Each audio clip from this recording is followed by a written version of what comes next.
My name is Evelyn, and I'm 38 years old. I was raised by a devoted single mother after my father passed away when I was in kindergarten. Despite our financial struggles, my mother, brother, and I found joy and contentment in our small family unit. Growing up in these circumstances, I developed frugal habits that carried into adulthood. Even when I began earning a decent salary, I eventually married Albert, a wealthy man I met through mutual friends. He was kind and introduced me to a lifestyle I had never imagined. However, our marriage quickly revealed stark differences in our views on money and gender roles. Albert envisioned a traditional home where I would take on the role of a homemaker, while I was deeply committed to maintaining my career and financial independence.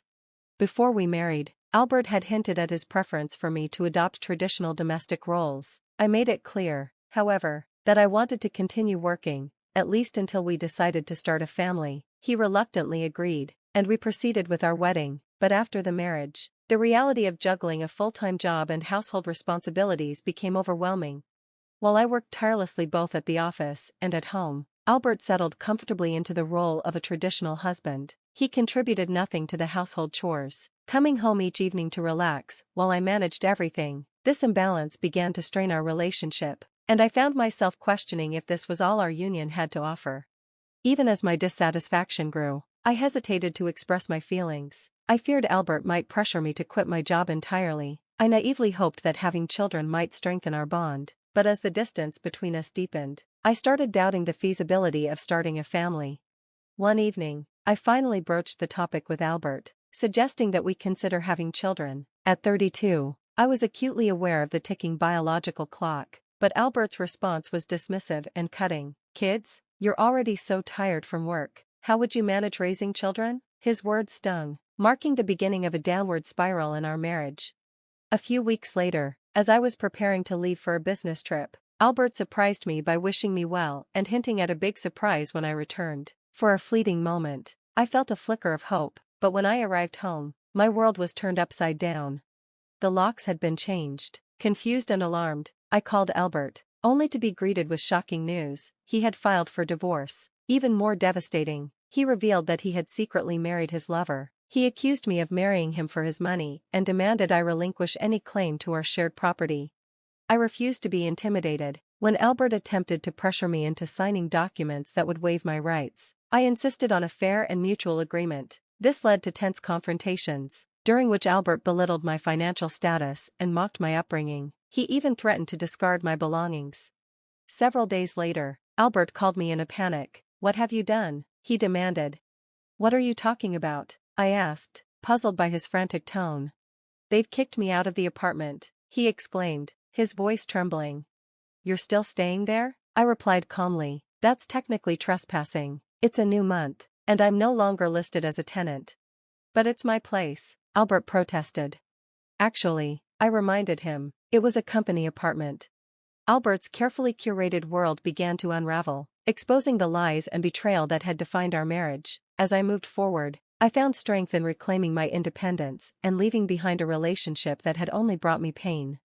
"I'm the leaseholder, so obviously, you can't stay there now," Albert argued, his tone smug.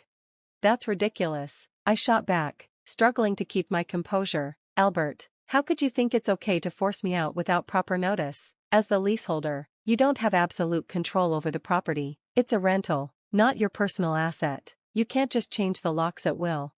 Albert snorted dismissively. "I thought I made it clear, it was my lease agreement, but whatever. The property technically belongs to the apartment manager, not me, so I didn't need their permission to change the locks."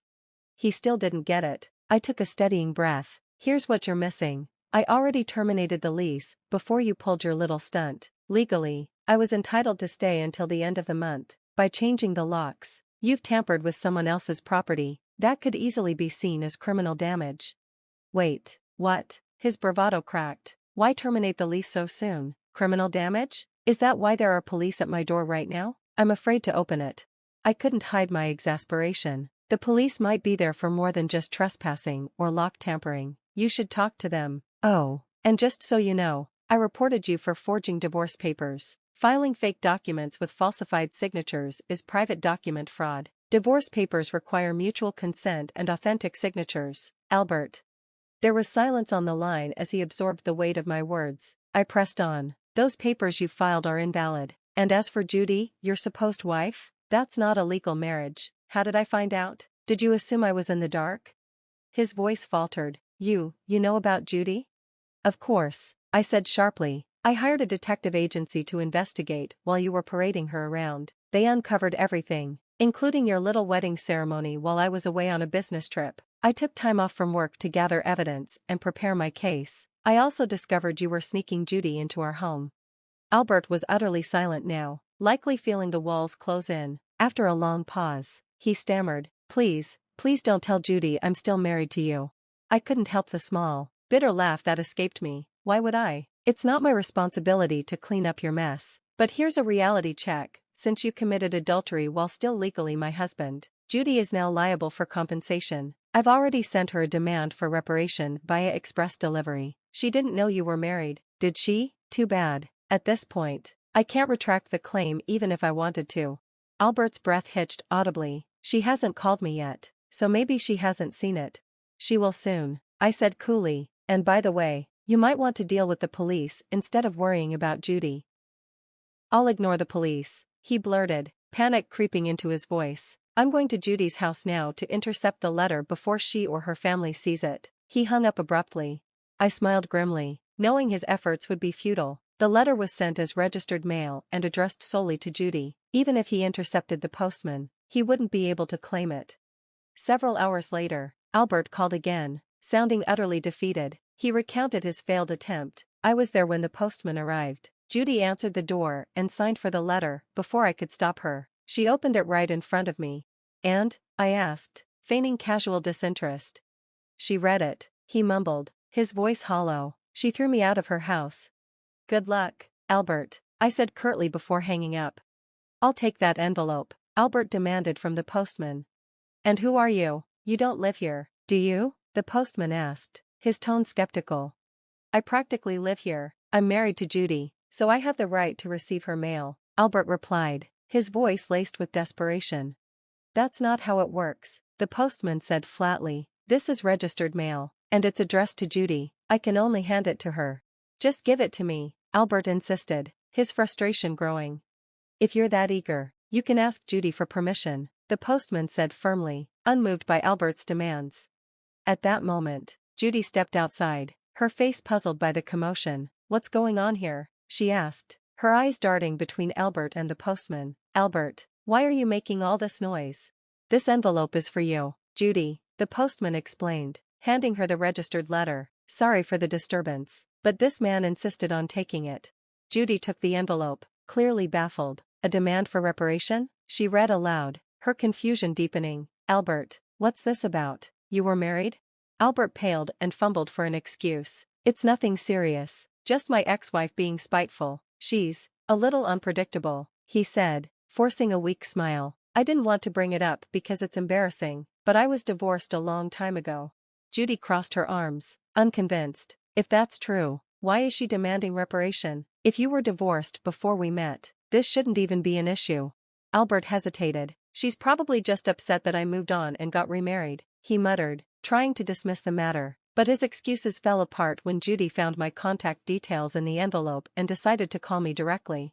Our conversation left no room for doubt. I explained everything, Albert's affair, the invalid divorce papers, and even the elaborate wedding ceremony they had held while he was still legally married to me. I also informed her that the marriage registration hadn't been submitted yet. Albert had apparently planned to file it on April Fool's Day, though he hesitated because he wasn't sure the divorce had been finalized. Judy was stunned by the revelation. Albert, realizing the situation was spiraling out of control, hastily left her house. A few hours later, he called me, sounding desperate. He begged to meet at a nearby cafe to discuss the matter further. When I arrived, Albert immediately launched into a plea. Evelyn, please withdraw the reparation claim. Let's just pretend we've been separated for a long time and are officially divorced. I'll apologize to Judy and tell her I kept it a secret because I was embarrassed. Maybe I can fix this. I stared at him, unimpressed. Do you think I'm still desperate to stay married to you? I was already planning to file for divorce, but since you cheated, you'll pay reparation, I said firmly. You're just trying to extort money from me. Typical, Albert snapped, his frustration boiling over. What do you even want? To ruin my life?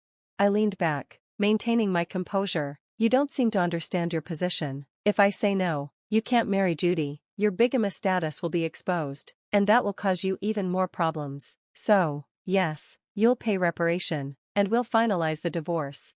Albert sighed, defeated. Fine, I'll pay. Let's get this over with, he grumbled. Just sign the divorce papers and let me go. And about the property division? I asked, raising an eyebrow. Or are you planning to fight me on that too? Reparation should be enough, he snapped. We already agreed to waive property division, so let's make it official and be done with it. Good, at least you're not being completely unreasonable, I said with a faint smile.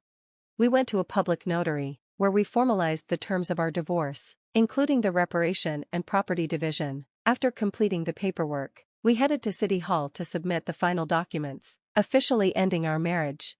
As we left City Hall, I glanced at Albert one last time. Well, that's it. No more property disputes, no more entanglements. I hope you've learned something from all this, I said, my voice calm but firm.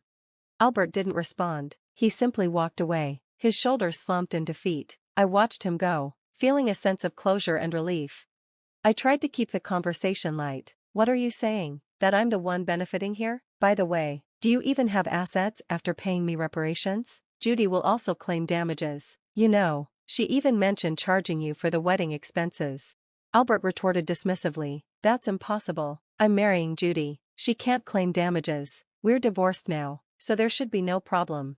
He was still entangled in his fantasy, refusing to face reality. Albert, you committed marriage fraud. You had a wedding while still legally married to me. Do you really think Judy still believes your story? I asked, incredulous at his denial. Marriage fraud? That's ridiculous. Judy will believe me, he insisted, though doubt was creeping into his voice. I leaned forward, revealing more. Believe that if you want, but I heard from Judy directly. Also, weren't the guests at your wedding paid actors? You still owe them, you know. Albert's expression faltered. You know about that? I haven't paid them yet. What does it matter to you? You could have just taken the property division and been better off, he snapped, frustration breaking through his tone. That's what I wanted to tell you. Even if we had divided the property, you would have benefited more, I explained calmly, ready to correct his misunderstanding. Albert scoffed. What are you talking about? Poor woman, your family is poor, and you only make $210,000 a year, right? Even if you got a raise, it'd barely hit $225,000. You don't have any property. I smiled faintly. You keep calling me poor, so I thought you might be mistaken. Yes, my salary was indeed $130,000, but you know I work for a foreign company, right? It seems you have no real interest in me. I became a director of the U.S. division. It's not $130,000 per year, but per month, $210,000 per month, making my annual income $52 million. Albert blinked, clearly confused. You're still bad with numbers. How do you manage to keep a job? It's $200,000 a year, he muttered, stumbling over his own disbelief. $210,000 per month, Albert, I repeated, letting the weight of my success settle in. Of course, I haven't had much chance to spend it, so I've been saving for the future. The savings from before our marriage aren't part of the property division, but there's still a considerable amount since our marriage. As your wife, I could have claimed half of it. Albert's bravado crumbled. I'll get the divorce papers corrected. Are you okay? After all this, do you think I'd gladly undo the divorce if you had that much money? You don't need to claim reparations, right? After all the contempt you've shown me? Absolutely not. This reparation is for the emotional distress you caused me. Honestly, I should claim more, and since it's official now, make sure you pay it, even if it's in installments, I said firmly. I'll be left with nothing, Albert mumbled. He looked utterly defeated. And don't think about going back to that apartment. Your belongings have already been moved to your parents' house. You thought you had few belongings, because I moved most of them beforehand. Were you really that indifferent to notice? I continued, driving the point home. Albert's shoulders slumped. So now I have to go back to my parents' house? They don't know anything yet. Let me explain. Don't bother. I've already told them everything. It's only right to explain why we're divorcing. Oh, and your father said, don't ever step over our threshold again, I said, cutting him off.